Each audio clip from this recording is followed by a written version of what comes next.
in theory, oh, there's two. There's another one down here. The nut.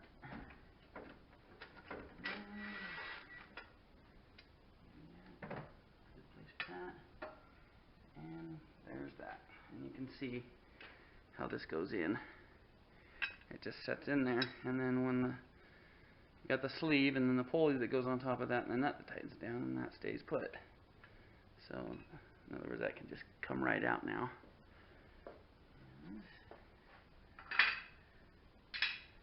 In there. When I was going to automotive school to work on the new stuff, I had a friend that had one of these, and he basically wanted to do the timing belt as well, and so he literally, I mean, he took off the AC lines and everything, and it was just, yeah, he bit off more than he could chew. But looks like next what I gotta do is I gotta pull off the alternator pulley. Really oily, and this has lots of oil all over it, so I will not be surprised if I'm gonna have to, nice, delicious. I won't be surprised if I have to pull off. Here's the wiring harness. It'll take a couple minutes. Hopefully, the whole thing here. I'm gonna pull these two 10mm right here that's holding these tubes onto the heads. And I'm just inspecting really quick, making sure there's only two. Looks like that's it. So I'm just gonna use my tape.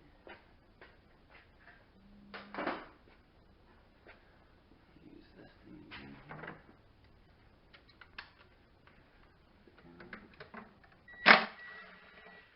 And accessory bolts. Magnet tray.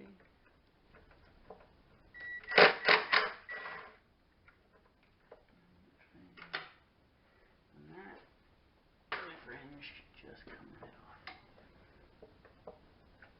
There's that. There you go. PCV system. Positive crankcase ventilation. The whole thing there goes in each head. Just looking at the hoses, it's not really any cracking. They are pretty hard, but that is a specialized 90-degree angle tubing on both sides. So I can see if I can find something like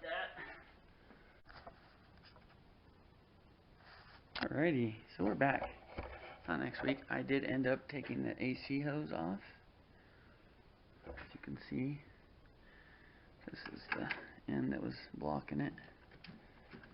So now what we're gonna do is position this. This cover is pretty much ready to take off the top half, and I want to see if my suspicions are correct. Because it was 8s. Because I thought that this belt was probably loose. So I'm just gonna, I wanted to get this thing done. Pull it off.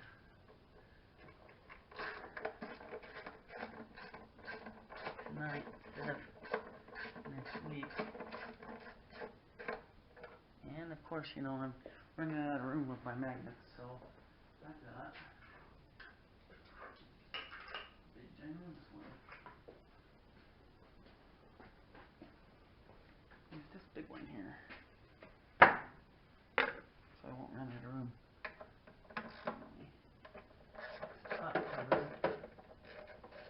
Bolts are nice and not too tight. I mean, it's plastic and they have rubber grommets on them, so it shouldn't be too bad.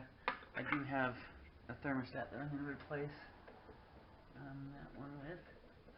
I wanted to pull this straight forward because it looked like it was going to be too much of a pain to pull this off and then the distributor and whatnot. So,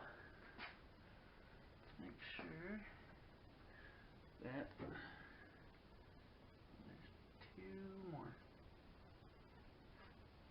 3 more. Okay. I'm going to grab the bigger light from the Jordan, but no more light here.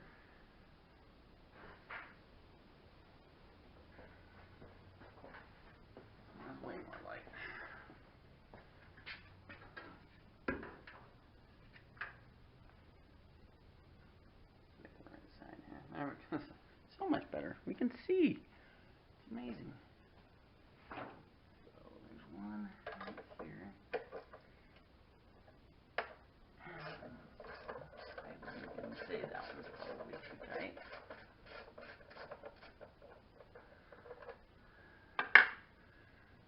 There's one down on the lower side, just above the alternator.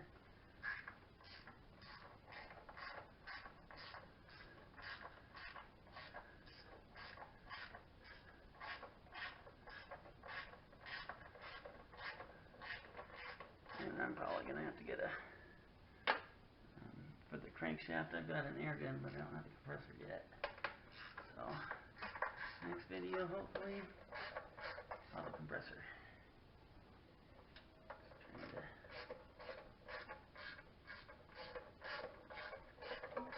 See if my sneaking suspicions are correct here. That should just... Oh, and there is one more. Right there. Right next to the air conditioning compressor.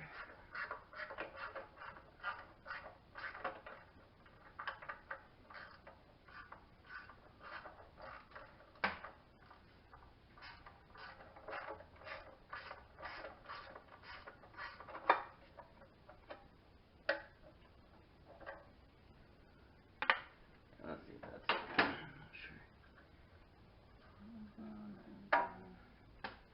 Oh, look at that. I hate being right. And I got some oil and stuff inside.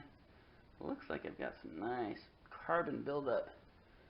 So I'm hoping that I'm not leaking. Because this does have a gasket going around it, nice little rubber gasket. Which, that is metal. I'm going to have to clean that up really well. But look at the slack in that. Holy mackerel. There's so much slack in that. And that's why it was running so rough right there, obviously. And that could knock off the timing bit too, being that loose. So there's a lot of carbon buildup in here. Makes me think that the crankshaft seal, possibly, or just the tensioner, which I do have a new one. I have new everything. Could be the issue. It could have just been wearing out. And I mean, the belt itself, I mean, it's worn. It's not cracked, from what I can tell. But yeah, I'm actually glad that because that's that slapping noise that you hear. The pop, pop, pop, pop, pop, pop, pop. So, sweet. I'm glad that that's nice and tight, but tight and loose. Loosey goosey. Wow, that is. I'm glad I pulled that, because that would have been bad news to. Because this is definitely an interference engine. That would have done some major damage. $3,800 worth of engine. So, whereas the belt and the water pump and little things here and there, I think I've spent maybe $300 so far on parts.